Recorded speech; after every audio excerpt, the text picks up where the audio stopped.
नमस्ते। क्या कभी कभी ऐसा महसूस होता है कि हम बस परिस्थितियों के शिकार हैं? जैसे कि कोई अदृश्य शक्ति या किस्मत है जो लगातार हमारे खिलाफ काम कर रही है? अगर हाँ, तो आज का ये डीप डाइव आपके इस नज़रिए को पूरी तरह से बदलने वाला है।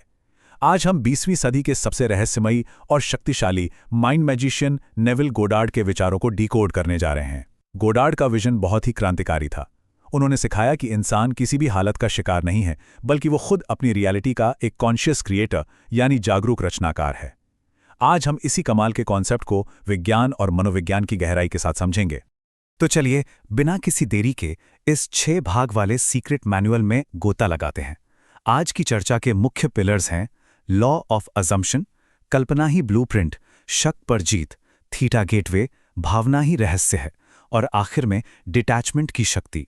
यह प्राचीन रहस्यवाद और आधुनिक न्यूरोसाइंस का एक ऐसा जबरदस्त कॉम्बिनेशन है जो किसी भी रियलिटी को फिर से आकार दे सकता है।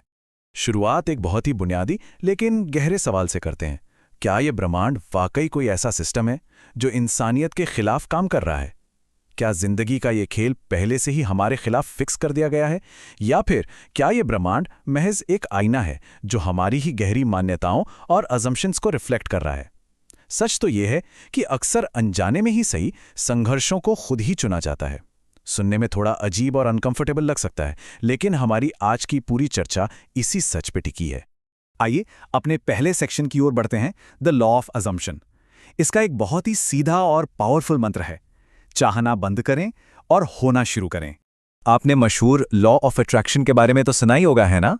लेकिन इसके और लॉ ऑफ अजम्पशन के बीच एक बहुत ही बुनियादी फर्क है। लॉ ऑफ अट्रैक्शन में यूनिवर्स से कुछ मांगना या इच्छा करना शामिल होता है।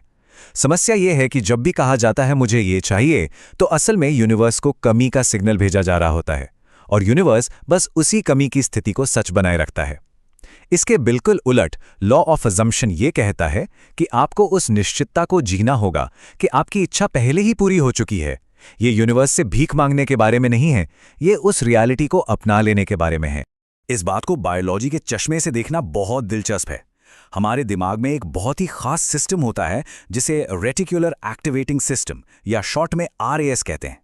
दिमाग को इन्फॉर्मेशन ओवरलोड से बचाने के लिए ये RAS एक फिल्टर की तरह काम करता है। ये 99.9% जानकारी को ब्लॉक कर देता है और आपको केवल वही दिखाता है जो आपकी अपनी गहरी मान्यताओं से मैच करता है। अगर मन में ये बैठ गया है कि जिंदगी बहुत मुश्किल है, तो आपका RAS एक स्नाइपर की तरह केवल मुश्किलें, बहाने और धोखेबाज लोग ही ढूंढ कर लाएगा। आप जो अंदर मानते हैं वही बाहर दिखाई देता है। और मजे की बात यह है कि ये कोई आजकल का नया कॉन्सेप्ट नहीं है। श्रीमद् भगवद गीता में भी सदियों पहले यही कहा गया है, जैसी श्रद्धा होगी वैसी ही सिद्धि होगी। ये प्राचीन ज्ञान आज के विज्ञान से बिल्कुल सटीक बैठता है। चाहे वो डॉक्टर जो डिस्पेंजा की प्लेसिबो इफेक्ट पर रिसर्च हो, जहां एक मरीज सिर्फ ये मानकर ठीक होने लगता है कि चीनी की गोली असली दवा है, या डॉक्टर ब्रूस लिप्टन का ये साबित करना कि हमारे सेल्स हमारी मान्यताओं को सुनते हैं।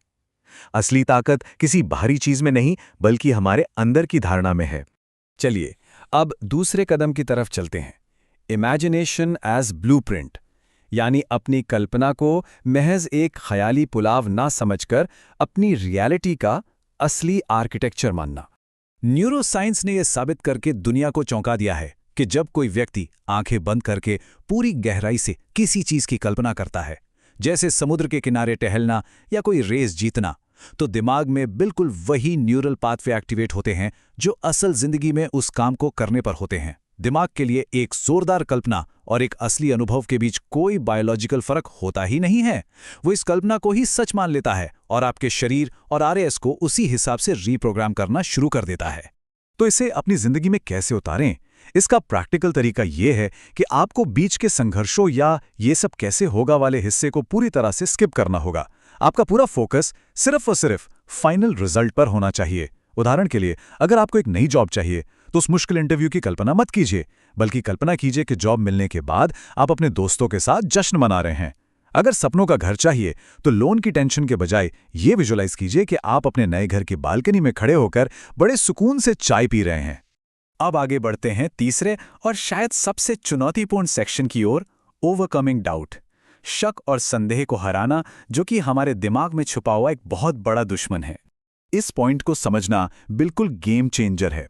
जो बाहरी दुनिया हम अपनी 5 इंद्रियों से महसूस करते हैं, जिसे हम आज की सच्चाई कहते हैं, वो दरअसल हमारे पिछले विचारों की सिर्फ एक परछाई है। जो खाली बैंक बैलेंस आज दिख रहा है, वो कल के डरों का रिजल्ट है। इसलिए अपनी नई वास्तविकता को सच बनाने के लिए आपको आज अपनी आंखों और कानों से मिलने वाले सबूतों को पूरी तरह से इग्नोर करना होगा। असली दुनिया बाहर नहीं, बल्कि आपकी आंतरिक दुनिया है जो आपका भविष्य डिजाइन कर रही है। शक असल में मैनिफेस्टेशन के लिए एक कैंसल बटन की तरह काम करता है। मान लीजिए कोई व्यक्ति 5 मिनट के लिए बहुत गहराई से इमेजिन करता है कि वो कामयाब है, लेकिन दिन के बाकी 23 घंटे वो डर और चिंता में रहता है। ऐसे में वो यूनिवर्स को बहुत ही कंफ्यूजिंग सिग्नल दे रहा है, और ये डर के सिग्नल उस नई रियलिटी के बीजों को पनपने से पहले ही खत्म कर देंगे। इसलिए यहां मानसिक दृढ़ता या मेंटल टफनेस सबसे बड़ी चाबी है। आइए अब इस चर्चा के चौथे सेक्शन पर चलते हैं, द थीटा गेटवे। ये अपने ही दिमाग के डिफेंस मैकेनिज्म को हैक करने का एक बहुत ही शानदार और प्रैक्टिकल तरीका है। देखिए, हमारा दिमाग मुख्य रूप से 2 हिस्सों में काम करता है।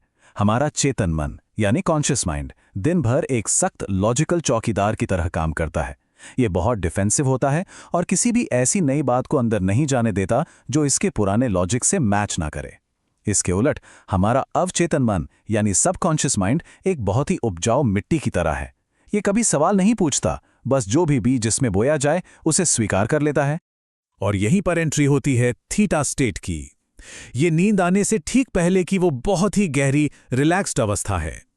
इस वक्त वो लॉजिकल चौकीदार सो जाता है। दिमाग की तरंगें अल्फा और थीटा फ्रीक्वेंसी में धीमी हो जाती हैं। यही वो मैजिक विंडो है जहां आप अपने अवचेतन मन को बिना किसी रुकावट के पूरी तरह से रीप्रोग्राम कर सकते हैं। तो इस थीटा स्टेट का इस्तेमाल कैसे करें? सोने से पहले का रूटीन बहुत ही सीधा है।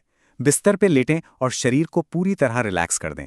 नींद से ठीक पहले वाली उस उनींदी अवस्था में पहुंचें।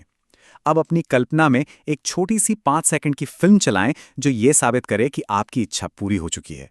इसे बार बार लूप में चलाएं। और सबसे ज़रूरी स्टेप, उस काम के पूरा होने की जो राहत है, जो सुकून है, उसे गहराई से महसूस करते हुए सो जाएं। जब इस फीलिंग के साथ नींद आती है तो अवचेतन मन रात भर बैकग्राउंड में इसी पर काम करता है, जो हमें सीधे हमारे 5वें कदम पर ले आता है, फीलिंग इज द सीक्रेट। भावना ही असली रहस्य है, क्योंकि यही इस ब्रह्मांड की असली भाषा है। ये डेटा शायद आपको हैरान कर दे। हार्ट मैथ इंस्टीट्यूट की रिसर्च ये साबित करती है कि हमारे दिल का इलेक्ट्रोमैग्नेटिक फील्ड हमारे दिमाग के विचारों की तुलना में 5000 गुना अधिक शक्तिशाली है। इसका सीधा सा मतलब यह है कि सिर्फ बौद्धिक रूप से यानी लॉजिकली कुछ सोचना काफी नहीं है। आपके दिल की भावनात्मक ऊर्जा एक बहुत बड़े चुंबक की तरह काम करती है। यही इलेक्ट्रोमैग्नेटिक फोर्स भौतिक दुनिया में घटनाओं को आपकी तरफ खींचती है। सच तो ये है कि यूनिवर्स सिर्फ फ्रीक्वेंसी पर रिस्पॉन्ड करता है। अगर कोई डर, गुस्सा या शर्म जैसी नीची वाइब्रेशंस में है, तो वो अच्छी और नई वास्तविकताओं को खुद से दूर धकेल रहा है। वहीं प्यार, शांति और कृतज्ञता जैसी ऊंची वाइब्रेशंस एक पावरफुल मैग्नेट की तरह काम करती हैं। ये बिल्कुल नामुमकिन है कि आप महसूस तो लाचारी और डर कर रहे हों और उम्मीद, दौलत या सेहत को आकर्षित करने की रखें। जो फील किया जाता है, यूनिवर्स उसी फ्रीक्वेंसी को मैच करता है। अब हम इस मास्टर क्लास के आखिरी और सबसे क्रिटिकल रूल पर पहुंच चुके हैं, द पावर ऑफ डिटैचमेंट, यानी उस कमी या जरूरत वाली एनर्जी को पूरी तरह से छोड़ देना। डिटैचमेंट या वैराग्य का मतलब अपने सपनों से हार मानना बिल्कुल नहीं है। इसका मतलब है एक ऐसा अटल विश्वास कि आपका ऑर्डर कामयाबी के साथ यूनिवर्स को दे दिया गया है। इसे ऐसे सोचिए, जब हम किसी अच्छे रेस्टोरेंट में अपना फेवरेट खाना ऑर्डर करते हैं तो क्या हम घबराहट में हर 2 मिनट में किचन में झांकने जाते हैं कि शेफ क्या कर रहा है? बिल्कुल नहीं। हम अपनी सीट पर आराम से बैठते हैं क्योंकि हमें 100% यकीन होता है कि खाना बस आ ही रहा है। बस यही शांतिपूर्ण निश्चितता, यही ट्रस्ट सच्चा डिटैचमेंट है। तो चलिए अपनी इस पूरी चर्चा को एक बार समेट लेते हैं। सबसे पहले ये मान लेना कि आपका काम पहले ही हो चुका है।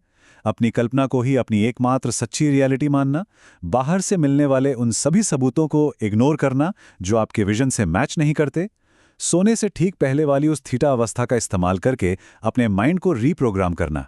ये याद रखना कि आपकी भावनाएं ही इस ब्रह्मांड की असली कमांड लैंग्वेज हैं, और आखिर में पूरी तरह से डिटैच होकर एक गहरे सुकून और शांति में जीना। आज के इस एक्सप्लेनर को एक बहुत ही गहरे और उकसाने वाले सवाल के साथ खत्म करते हैं। क्या हम लोग सिर्फ ऐसे इंसान हैं जो अपनी जिंदगी में थोड़ी सी दिव्यता या चमत्कार का अनुभव करने की उम्मीद कर रहे हैं, या फिर क्या हम खुद एक ईश्वरीय शक्ति हैं जो इस वक्त इंसान होने का अनुभव ले रही हैं? इस विचार को अपने साथ ले जाइए, इस पर गहराई से सोचिए और आज रात से ही इस कमाल के विज्ञान को अपनी जिंदगी में आजमाना शुरू कीजिए। आपके अंदर की असली ताकत बस आपके पहचानने का इंतजार कर रही है।